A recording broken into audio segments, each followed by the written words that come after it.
Welcome back to BadgerBlitz TV, your Rivals.com destination for all things Wisconsin athletics. Once again, I'm Matt Perkins, joined by my good friend, Rivals.com national analyst Clint Cosgrove. Like we always say, buddy, it's the best time of the week. Best time of the week. Let's go. Let's be awesome.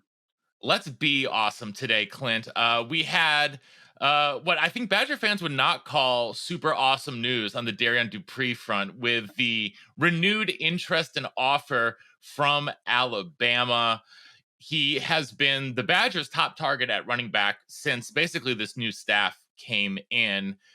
His commitment was a really big deal, remains a really big deal. Even in a class with three backs, they're three very different backs, and Dupree brings a unique skill set that a lot of people are very excited about the potential for in Phil Longo's offense. With that being said, an Alabama offer has sort of always been the white whale for Dupree, and it seems like things may have shaken up a little bit. So, Clint, what is the latest with Darrion, a kid that you know well in your neck of the woods in Chicago? Yeah, we've just had a little text back and forth. I can't remember if we hopped on the phone or not. But yeah, no, he seemed very, obviously that was an offer that it was important to him, as it's like the offer to get really for kids. It's like if you got Bama, like that's big time. So I think it was cool for him, but I think in the back of his head, it almost, and I could be wrong. I could be reading him wrong because I didn't go straight to the point. Hey, are you going to be flipping or, it's like we just had a conversation, and I think it's probably very great feeling to have that offer. And I know that was one that they wanted, but it wasn't like all of a sudden he's like gung-ho going straight to Alabama, And so I didn't know, because I know the one thing for sure that I know with Darrion is the people at Wisconsin made him feel like that is home. He feels comfortable there and he loves it there. And he made a commitment to Wisconsin. I think that means a lot to him as well. But, you look at the whole situation, Alabama do they have any running backs in the class yet? Nope.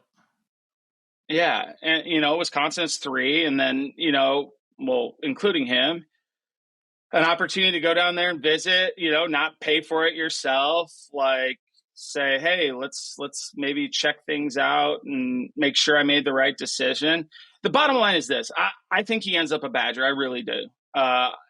And which is crazy to say. I mean, like, when has Wisconsin ever gone head to head with Alabama for a recruit? So I think, one, that shows you kind of the way things are evolving. And then two, in the past, had that happened, the kid would be usually, he might decommit right away, had he not been an in-state kid and something like this. But almost like the silence around it is pretty interesting. I think it says a lot about how he feels about Wisconsin. And we just did a fact or fiction on it the other day with John. And I said, is Darrion Dupree on flip watch? Or I said, fact, he is on flip watch. John said he kind of went back and forth on it, but doesn't think he is. And I think he's somewhere in between. I don't think he is going to flip in the end.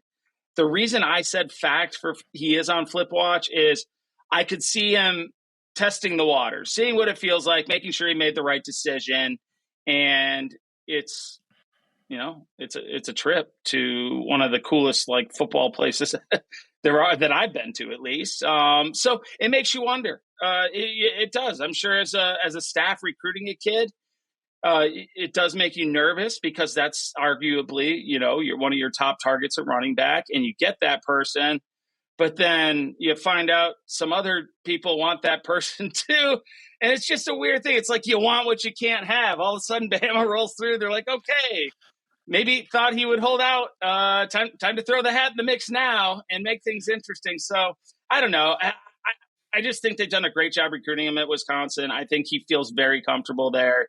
And I do think he ends up a Badger in the end, even if he does check things out or whatnot. And this is speculation on my part, but I do think he ends up a Badger in the end. Stepping back and just talking about a big picture, not necessarily just for Darrion, but when let's take a situation like this, because this is not uncommon. When a kid commits somewhere, he'd been maybe waiting for a certain offer, whatever that school is, Alabama, or name your school, Stanford, Yep. Texas, whatever it is. Every those most kids, I imagine, have a sort of maybe a dream school that they haven't been Dream offered offer. by. Yep. Exactly, right? And so you don't get that dream offer, you commit somewhere else that shows you a lot of love, that shows that they really want you. How much is it often, too little too late when these schools come in with a last minute offer, or is it just completely a case by case basis? It's completely case by case, but I will say it's often a little too little too late. It's like they feel vindicated. A lot of the kids, I got that offer, but you know what? Why wasn't I good enough for you before? Like, these people Hmm. have ridden with me the whole way. And then you have guys who are like, boop, I'm out. And then they'll commit the next place the next day. So I've seen that recently. And so I think there are, and the recruiting process is so interesting like this, because I never got, I always wanted to be recruited by UCLA and Arizona State, and they didn't want to recruit me, and so okay, whatever, forget it. But, you know, for some of these guys, like, they get their dream offer early, and you automatically assume, okay, they're going to go to that dream offer. But the recruiting process just makes everything so different. You approach it so different. You see things so differently. So unless, you grew up in Wisconsin, you're a Wisconsin fan, you get that Wisconsin offer. That's the dream because you wanted to stay home anyways. That's a little different, But a lot of these guys, you'll hear, that's my dream offer. I grew up wanting to play there, wanting that offer. But since they've gone through the recruiting process, it's almost like they're looking at it as a business. What do I need versus what do I want? All right. Does this check the boxes for what I'm actually looking for? Or is this just the team I liked rooting for and watching on TV? And I think the recruiting process really changes that. And so it's always an interesting dynamic. But there are some kids, like, they get that offer, they don't care when it is, where it is, they're going. And then there's other guys that, like, literally they talk about when, that was my dream offer growing up. And then I'm like, okay, what are your top 3 schools? They just said the school's the dream offer, but then they're not in the top 3 schools. So a dream offer is different to each kid. So it is. It's a case by case basis, and I think the way the recruitment is done really changes people's perspective, and it becomes more of a business. Like for me, I get asked, who's your favorite teams and all these things. When it's been a business for so long, you pick out certain things of that, and I'm trying to relate it to the recruiting process. I don't know. But You're doing a yeah, great there you job, have Clint. it. You're doing a great job. Speaking though of dream offers, like you mentioned, a lot of kids who grew up in the state of Wisconsin, especially in a lot of the small towns, have the dream offer of going to the Badgers. And MJ Hill, one of our frequent posters there in the Badger Den. If you're not on the Badgers Den, make sure you're subscribing to BadgerBlitz.com. He What up, wrote Dan? a great post in the Den and then asked us to sort of expand a little bit more, because he has a friend who actually has an 8th grade son who is already very large and very ready to go in, like, I think he listed him at, what, 6'2", 220 as an 8th grader, with a football background in the family. But again, small town of Wisconsin, 30 kids in the entire football program.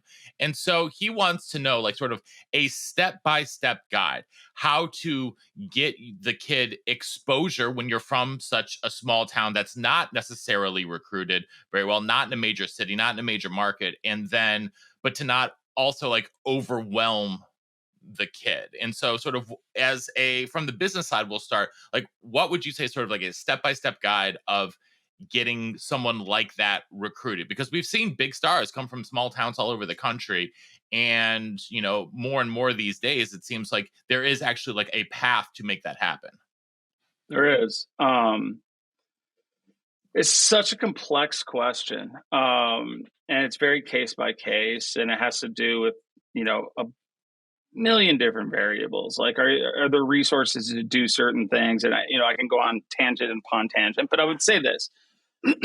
First, I would say let's identify where we are in the recruiting process, because there's freshmen like Jackson Cantwell who are 6'6", 300 something pounds and are world class athletes that come from a world-class athlete family. So that freshman is going to a camp or a visit and approaching it very different. They are ready to be recruited, if that makes any sense. Then you have a freshman who is 5'9", 160 pounds.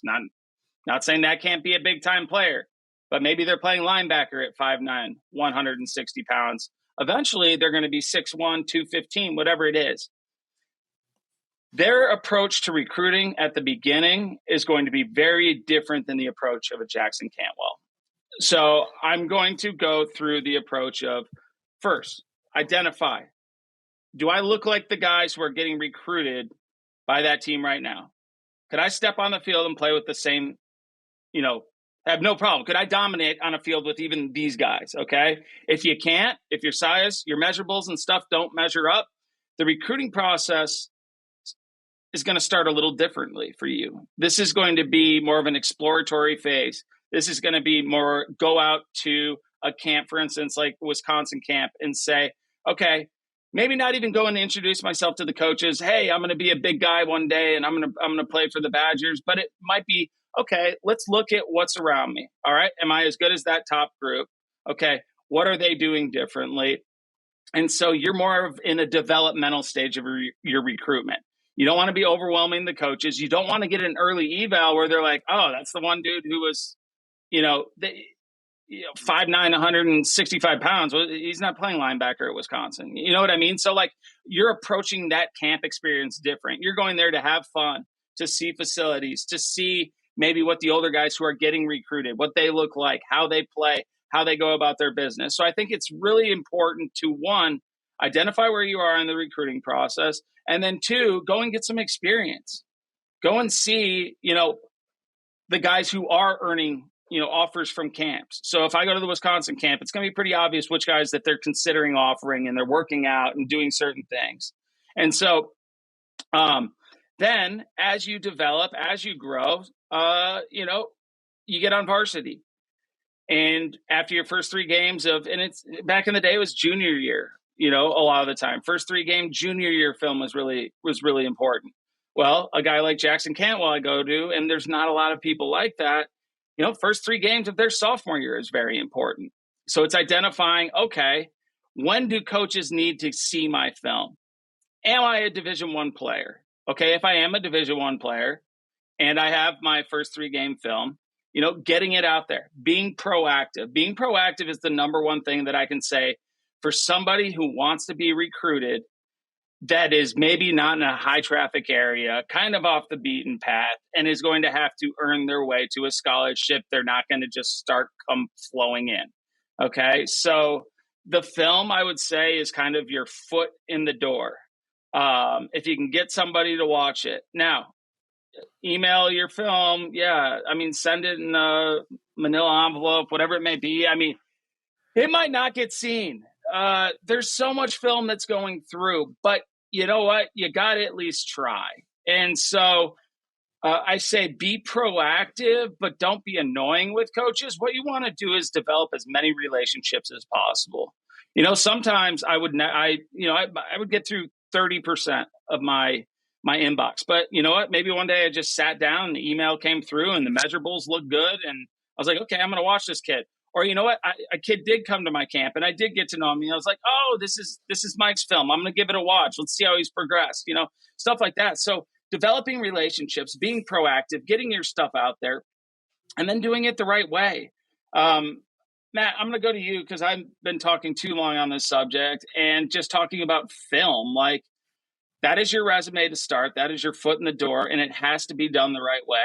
And so before we go past film, I'm going to talk to the film guru over here. I have 2 things to say about film and then just sort of larger media presence as a recruit. There are, first of all, when it comes to your film, Clint, we talked about this last week. We talked about this multiple times. You've got 30 seconds to impress someone with your film. So don't waste your time with celebrations, and don't waste your time with, like you mentioned last week, if you're a running back, you got a huge hole and you were untouched for 80 yards. Great. You were untouched for 80 yards, but we want to see what the skills are that translate to the next level, whether that is your power, your speed, your fluidity as an athlete. Those are the types of things that coaches are going to want to see. You might, if you are an offensive lineman and you pancaked a 150-pound defensive end who was just guessing, that doesn't do a whole lot. But that same offensive lineman who pulls and is able to get around and seal an edge, that is going to be much more important to show that as an offensive lineman, that you have that requisite athleticism to play at the next level. So it's not necessarily about what might be on the former segment jacked up on ESPN if you're a defender, or just like a big touchdown. It's really about the athleticism you are showing and making sure that you are highlighting yourself like 2 seconds before the snap and not just the second before you make the play or the peak of the play, because we don't know what to watch otherwise. And so there are some really good films out there that you should watch and we can talk about. There are some really bad films out there as well. And if you have that 30 seconds, use that 30 seconds to your advantage. The second thing is on social media, especially, guess what? Coaches are going to be monitoring your social media to learn more about you, not just as a player, but as a person. So you have to think about that. It's our day and age. It's unfortunate that we can't necessarily let kids make mistakes, but that's the world they're getting into. And it is, like Clint has mentioned, a business. So if you create a Twitter profile, like John McNamara said in The Den, with accurate information that adults can read and understand, and I would say, I mean, maybe this is more of a personal thing, but just be careful about what you're putting out there onto social media, because there's now, in 2023, the internet lives forever. There is a record of everything you are doing and putting out there, and a coach can see that. And there are certain behaviors that coaches may really not like or really not want to see you engaging in, and that can highly affect your recruitment. Yeah. And I don't know, Clint, 100%. one thing that I just see from afar is some recruits are thirsty. Like every single thing that they get from any program, they are tweeting out when it's thanks for the graphic X, thanks for whatever. And I think that is not necessarily a slippery slope, but it can be a double-edged sword. And so that's just me personally saying that. I think it's very interesting to sort of watch and observe and see how different athletes treat their own social media feeds. I want to know from you, before we continue into this, sort of what your thoughts there are specifically on social media for recruits. Yeah. Okay. So social media, Twitter is your biggest friend in recruiting. It is a way for you to get in contact with anybody, or at least for anybody to get in contact with you. Yes, everything you said about Twitter and being careful what you put out there, like, yeah, liking stuff just has gotten people fired, not even retweeting, but liking it. So remember that anything you like, even though you're not co-signing on it, even if you accidentally hit it, there can be consequences to that. So be careful what you do on Twitter, yes. But what I would say is make yourself easy to be found. In your bio, like you said, height, weight, cell phone number, email if you don't want your cell phone number on there. Don't make it hard to be contacted, okay? If I've got two players who are very similar, one kid's got high academics, there's another way to separate yourself. Another kid doesn't. One kid's easy to get a hold of. Another guy, I'm chasing him around because I can't find his info. Nobody answers the phone or whatever it is. Like, who am I going to recruit? I'm going to go, if there's similar players, I'm going with the guy who wants to be recruited, the guy who's making things easier. There's a million other players out there. So I call it points of separation. You have to separate yourself from players who are similar to you, okay? There's many ways to do that. It can be your speed. It can be your size. It can be your character. It's a great if it's a combination of all three. But no matter how good you are, there's that 1% and 2%, the other 94%, and then the 4% who have no chance, okay? The 94% who are very similar to each other, that's who you're trying to separate yourself from, okay? So you do it through the classroom. You do it through being easy to be recruited.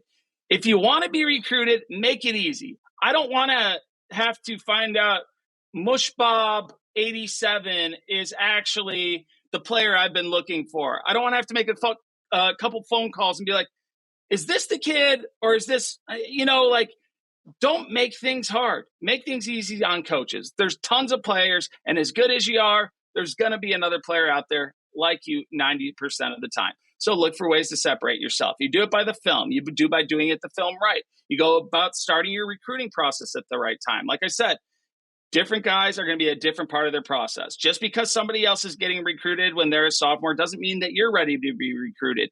Don't be trying to get an evaluation before you're ready to be evaluated, because you're going to get thrown in the box of, he is not on our board. Okay. We evaluated him. We've moved on from him. Now you can get back in it. Let's say you grow 3 inches, show up to camp and you're an absolute butt kicker. Like, yeah, that can happen, but don't push the process just because you see what's going on around you. Just because you see on Twitter that other guys are getting recruited, you're like, oh, I had similar stats to him. Well, you know what? You don't move like him. Stats do not matter in the recruiting process. So it's got to be, you also have to be very honest with yourself. Do an honest self-assessment. Look at the roster. Do I look, or at least coming out of high school, am I similar to these guys' height and weight? And then you want to cast a broad net as well. Okay, not only do you want to make it easy for yourself to be found, you want to cast a broad net. You want to make proactively people finding you. So if you don't have 20 Division I offers, I wouldn't only be camping at Division I schools. I wouldn't only be sending my stuff to Division I schools. I'm sending my stuff to Division III schools, Division II schools, Division I schools, whatever it may be. And then don't just, you can spray and pray if you want. The more you send stuff out, the more there's an opportunity for people to watch it. But make sure you're sending it to the right people. Don't tag a head coach in Twitter. Make sure that you're going for the recruiting staff. John said this on the board, and I wanted to echo that, because there's at all major programs have a very clear delineation of the recruiting pipeline. And the pipeline, before you even get to position coaches, is going to be the recruiting staff. And so you look at Wisconsin, you see a Max Steinecker and a Pat Lambert. They are basically going to funnel a lot of the recruiting through them. Yes, there will be position coaches who pick up guys and do evaluations, but before the tip often even gets to them, it's going through that department first. Yeah. And so the opposite of the spray and pray, you can do a little bit of both, get yourself out there, and you beat me to it. You go through the website, look for maybe a connection. Find out who recruits your area. If I'm sending my stuff to the guy, I live in Chicago, the guy who recruits, Broward County, Florida, like, he doesn't want to deal with that, But maybe I call the office and get the secretary and say, hey, can you tell me who recruits my area? I'm so-and-so from this school. And then after they tell you, or then you might say, hey, do they happen to be in the office right now? I would love to connect with them. If you can connect with a coach in person, your chances are 100 times better, because you're going to recruit what you're comfortable with. You're going to recruit with what you know, and you're going to consider those who you do have a relationship with, who you have talked to. There's a personal level there. So you're going to take the time. I used to do this. I used to give literal speeches for an hour on, how to best get recruited. And that was before I did this, and I was much better at it back then. But I would just say, really, the pillars of it are: be proactive, be realistic, go out and camp. And here's the thing with camps. You're not going to just show up at a camp, and this is maybe 1% of dudes. If you go out and you're like, yeah, I'm going to show up and run a 4.3 and they'll offer me. That's different, okay? Don't just show up at a camp, especially these mega camps. And this is what I do suggest people to do. Go to the mega camps. Go to the camps that have tons of different colleges there. The good part with that is there's a lot of colleges. There's a lot of eyes that will get on you. The bad part is it's almost like a cattle call. I would go into each of these camps, these mega camps. I remember when I was at Dartmouth, Northwestern was the first school to invite other colleges, other Division I colleges, to their camp. So I would put out an email to I don't even know if I had Twitter back then. I would put out an email to all the kids that were in my area saying, hey, I'm going to be at the Northwestern camp, or all the kids who were on my list. Let me know if you're going to be there so I get eyes on you. So I go into this camp with a list of who I'm looking to evaluate. And that's why it's so hard that a lot of guys will be like, I had the best camp ever. Nobody saw me. Well, because they were already keyed in on 20 different players, you know? So let's say you even do go and you do get an eval because you keep on catching somebody's eye. Well, there's still that group of players that they've been recruiting for a while that are already there. You know what I mean? So like, even if you do a phenomenal job, people are going to go with relationships and what they know and what they have been recruiting. Maybe you can get on that list, or maybe you're that much better where they'll take you over those kids. But if you just show up to a camp unannounced, you got to realize whether it's a mega camp or that school's camp, they've got a targeted list of people that they're evaluating. So just let it be known. Relationships, you can spray and pray, but try to find a connection. Maybe you go through and you see the bios and you're like, that guy's from my hometown, or that guy played at a rival high school. You know what? Throw that in the email, throw that in the subject. You know, a great way to get coaches' attention. And, you know, if you're 6'5", you've got a 4.0, 4.0, 6'5", 4.0, uncommitted athlete from. Chances are I'm gonna open that. I'm gonna at least take a look, you know, especially if it's at a position of need. And then finding the right people. Like, don't go straight for the coordinator and the head coach, like you said. Hit up the GA. Find out who's the analyst. Find out who's the student assistant that's working on being a coach. Those guys are looking for a way to make their name, you know, and you could be their special diamond in the rough find. So you never know. There's a million ways to go about it. It's constantly evolving. It was a lot easier to tell you what to do about 3 years ago than it is now, to be honest. It has just gotten, you know, there's so much information out there. I'm getting tagged in 100 things a day. I don't see half of it because of that. And coaches are no different. So personalized approach. The bottom line is you got to get evaluated in order for them to say yes or no. And so find a way to be evaluated, proactive, go to camps, be realistic, you know, relationships at the end. But that's a lot of stuff, and I'm going on a lot of tangents, but those are all ways to get recruited. Just make sure you start out with some good film that is front loaded, like Perko said. Your most impressive plays first, and not your longest run, but maybe your most explosive play, something that shows what you can be at the next level. Like, what is your max potential? You know, something that shows that you bend well, something that shows that you explode off the ball, something that, you know, give them something to get excited about. You don't want to ooze into your film and be like, well, you know, I'm going to put my awesome play here, so he'll see that. And then I'm going to spread it out and I'll put my second best play 5 in. You might not get to the 5th play. Front load that, because really that's just the foot in the door. They're going to dig deeper after that. Then you like a few clips of the film. All right, on to the next film, but that guy's on our board now. I'm going to find out more about him. I'm going to go and see him in person. And, you know, another thing is your head coach. Be open and honest with your head coach. Try to use their connections. You know, they're the gatekeeper.